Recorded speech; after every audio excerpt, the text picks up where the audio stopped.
Hello out there. Today, this is Coach Eric Johnson, the brand. And Coach Aaron Thigpen, the source. Good morning, EJ. What's happening? Good morning, Aaron. Glad we're speaking together on our podcast today, the brand and the source.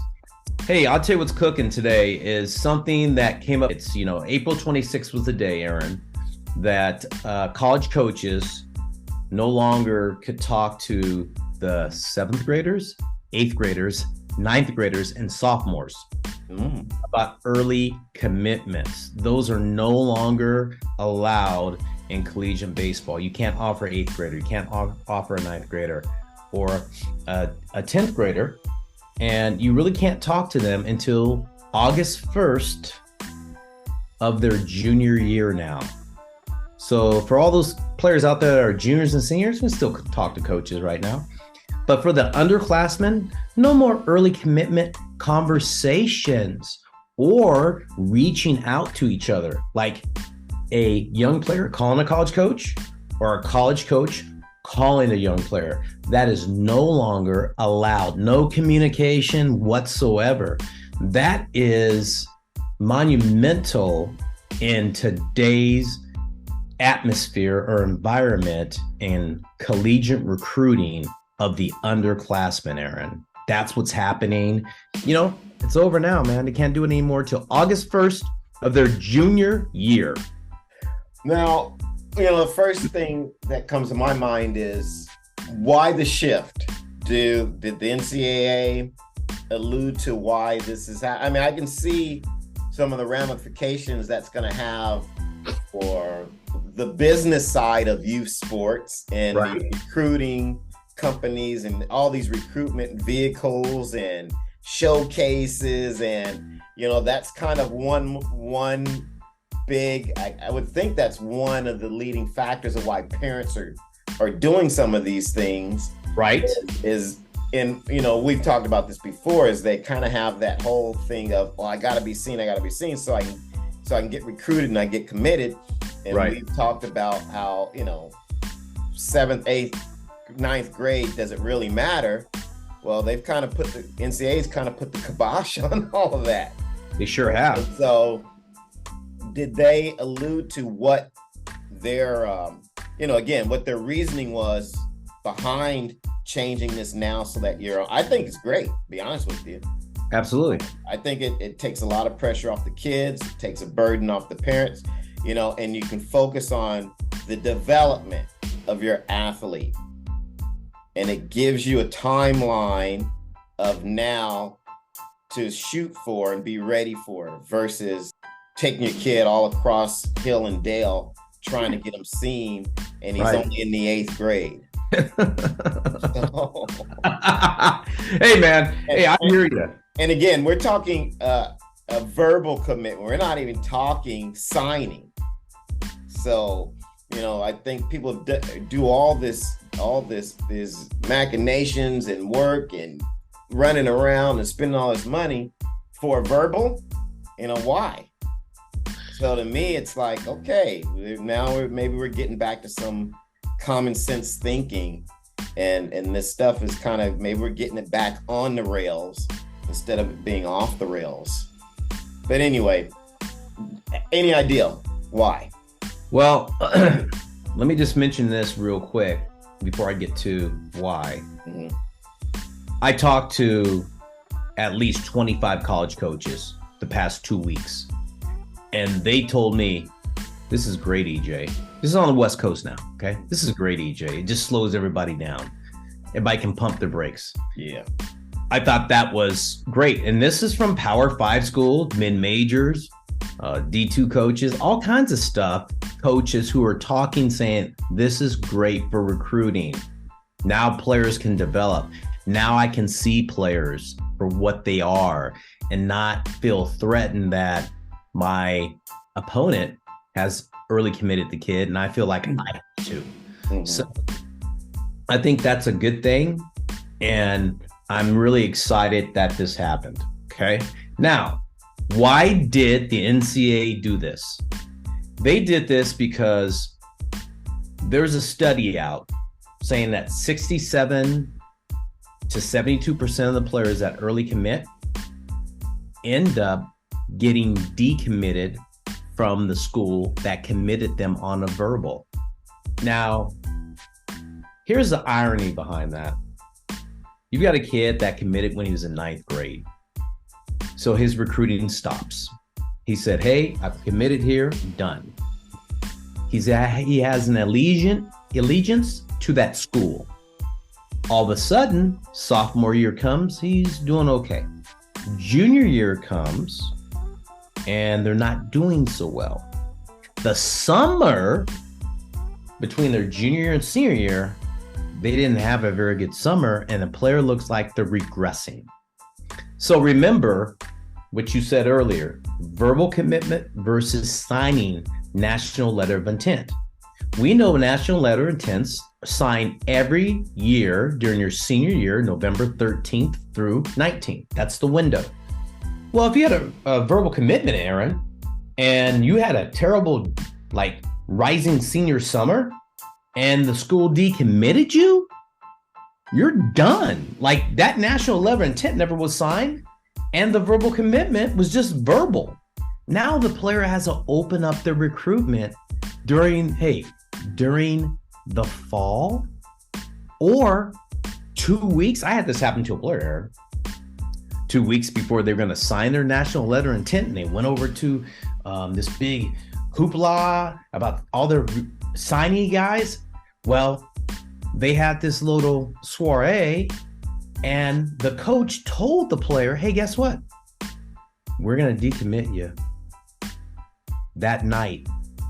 Oh. 2 weeks before the national letter of intent. Now the player is scrambling to find a school that can accept them, let alone the player lost 60%, 65% of their scholarship in their senior year. Now, where's the money now? Remember, 11.7 scholarships, Aaron, per year. By that time in your senior year, all the money's gone, man. And you're scrambling to even find a roster spot, let alone scholarship money. And that's what the NCAA said, enough of this. That's one circumstance. Enough of this. We're seeing too much of this. It's the wild, wild west. And I'm going to go back to something that's even deeper. The portal, COVID, started all of this. Yeah. That's what it's manifested from the portal and COVID about, we can transfer anywhere. Yeah. You know what? They did that. And the NCAA says we need to correct this. Yeah. That was going to be one of my questions, was because of the proliferation of the portal and the number of bodies that are just out there moving around, is this an effort to get control of that, to slow that down and maybe start to funnel or wrap their arms around a more controllable, amount of athletes versus now still trying to deal with all these 7th, 8th, 9th, 10th graders as well. And all you know what I'm saying? Yes, I do. And so, do you think there are going to be more guidelines coming down the pipe? And if so, in what areas? Do you think they're going to make some changes to the portal even? Because again, that's, you just see it all the time. I mean, I just was reading an article about, the guy, Deion Sanders, Colorado. Right. He had their spring game, and then two of their leading receivers decide to jump in the portal right after the game. And they announce it right after the game. It's this is crazy. It's crazy, man. This is step one. Step two is they're going to get control of the portal again. They're going to say you're going to have to sit out a year eventually. I think it's going to go back to that. That's plan B. Plan C, they're going to reduce the roster size from 40 to 35. They're going to reduce how many scholarships that are allowed amongst those 35 players. It's all going to change. This is step one, or plan A. There's plan B, plan C, and you know what? There's probably a plan D too. And this is just the start of it to get some sort of control back and level the playing field for all those schools, and I think by doing this, and this should be, this should be a blessing in disguise for a young player. The 7th grader, the 8th grader, the 9th grader, the 10th grader, that they don't have to worry about, why am I not committed? What's going on? My friend's committed. Why am I not? And it's going to slow that down, because it is bedlam out here all the time. I heard it for the past 3 years a lot. You're like, hey, this person's doing that. Why aren't we getting that? You know what? Your time's just not right yet. Your time will be there. Be patient. But people were not patient during that time. So I applaud the NCAA this time about doing something to correct a situation that was really getting out of hand. Wild, Wild West. You and I have said this. It is. It was. I think this is going to slow down the gunfight, and we're going to be able to help these student athletes get where they need to be right now. So, I mean, that's why. That's the one why so far, Aaron. Okay. Yeah, I've never been a big fan of the NCAA, believe me. And I know their whole thing is control, but in this instance, I would agree with you. I think this is a good thing. Mm-hmm. I don't know what their future decisions are going to be, how I'm going to feel about those until they come out. But I think I think things are getting away from them, and this is just one step in trying to, rein things in. Yeah, it's a good start, right? It's a good start. But I hope they don't go back. The pendulum doesn't swing back too far. Yeah. Where things are too restrictive. And that's where I usually have a problem with the NCAA, mm-hmm. especially with the amount of money that they make off of athletes. They have sometimes a little bit too much control. But anyway, so with this new landscape, okay, to me, I always go back to, what does the parent and the athlete need to do now to position themselves with this new landscape so that they can be successful? What would be some of the things that you would suggest, or the mode of thinking that you want parents to now pivot and put their time and resources? And we've talked about this a lot, but I kind of want you to kind of lay it out for our parents and athletes so that they know.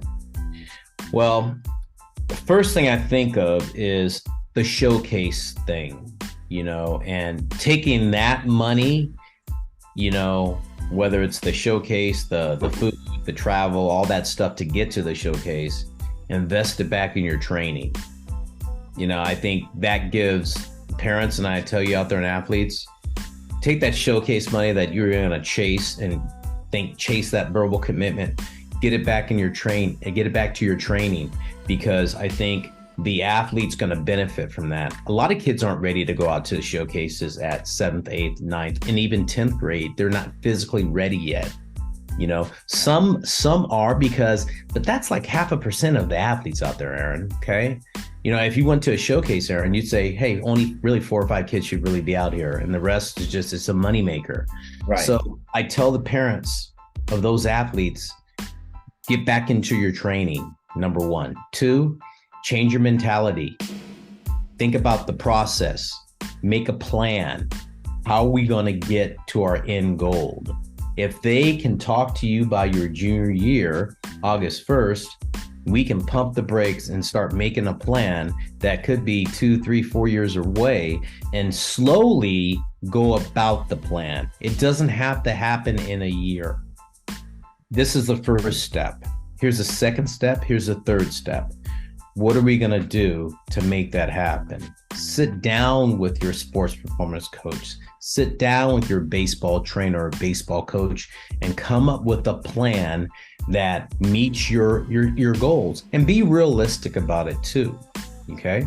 Another thing, you can now do some research on this, on schools. levels. You now can go watch college baseball games at all the levels. I tell parents and athletes, go and investigate what you want to get in. We have plenty of time now, to do this. Before, I need to go there. I got to go talk to them. I got to go see the campus real quick. If I don't get it done, oh my goodness, I'll miss out. You don't have to panic anymore. You have time for that due diligence. Yeah. Yeah. I think that's my message, Aaron, to them is, strategically plan out what you're trying to do. Make sure your academic path is on path. It's just a whole bunch of things. You don't have to chase and listen to everybody say you have to go do this. By the way, just so you know, Aaron, showcase business is going to change now because the coaches can't go to showcases anymore. Who's going to go watch the players unless they're juniors and seniors? I mean, seriously, if you're an underclassman going to a showcase, the only reason you're going to go is because you want to see where you stand and how you're getting better. And I'm not saying don't go to a showcase. What I am saying is you can go to showcase, just don't go to 7 of them. Maybe go to 1 to see where you're at. And you don't have to be a 7th or 8th grader to go do that. Maybe after your freshman year, you just want to see, hey, I want to see my competition and how much work I need to do in the gym or on the baseball field or on the track, whatever the case being. What do I need to do to get myself towards my goal? That's why you would go to a showcase, not for, I need to get my numbers. I got to see my exit velocity. Because can I tell you something, Aaron? The coaches aren't looking at that. And everybody, the numbers, and that's another podcast we're going to talk about. Okay. But they're not looking at that crazy. I mean, those are just numbers. Those are numbers for what? Exactly. For what? Okay. So that's kind of like my thought and process when I tell parents and athletes, come up with that plan, be strategic, talk to your coach, talk to your sports performance trainer, and sit down and take your time with it. Hey, very good and sound advice. I think the word that sticks out most, and you said it a couple times, is strategic. Now you have the time to really be strategic in your planning, and you're not caught up in that whole whirlwind of activity that most people get caught up in, hurrying and rushing, fear of missing out, all those things that we've discussed before that kind of perpetuate that the negative part of this whole recruiting process. So, no, good stuff. Again, I guess it's like what's the saying? A broken clock is at least right once a day. So I would attribute that to maybe the NCAA, at least. They're right in this instance, and I think parents need to now look at, instead of a knee-jerk reactions, now start having those 1 year, 2 year, 3 year, 4 year plans for their athlete. Aaron, it will be interesting as we revisit this 6 months from now and see where we're at the end of the fall and the start of the winter, where this all really has led to with athletes and how they decide to navigate this new ruling by the NCAA. So I think it's a good topic. I think there's more to it. I think there's an interesting topic. I want to talk about recruiting, about this kind of new ruling by the NCAA. Team camps. Just remember that team camps are going to play a significant role in college recruiting now. Team camps. Universities are going to have team camps. And I'm going to tell you, it'll be interesting who gets invited to these team camps and how your roster looks in club baseball or at the high school level, varsity. It's an interesting topic. It goes well into it. So, man, maybe that's part 2, Aaron. I don't know. We could, give you a right now. But I'm going to tell you, it's going to be significant. And I think that's going to happen in the fall. We want to get back to this in the fall and early winter, November, and talk about that because it's going to come up and it's going to change and it's going to move college recruiting into another place. Interesting. Yeah, I'm looking forward to that conversation because my wheels are already turning. I mean, again, with this decision, it can disrupt the dollar flow of a lot of these private organizations, and Right. there's going to have to be some way that they pivot. I think it puts the colleges in a better position, a stronger position. Yes. But it'll be interesting how, like you said, the showcase and the travel baseball Right. communities adjust to this. Or maybe, is this something that's going to take a little time? I don't know. But yeah, it'll be interesting. But by fall, we'll probably start to see some inklings of where the shifts are happening. And then definitely by next year. Because this summer showcase season is set. Right. By next summer, probably be a different landscape. It sure will be. Good topic, man. Good. It is, man. Well, that wraps up our podcast today. This is Coach Eric Johnson, the brand. Coach Aaron, Thick Pin the Source. We'll see you.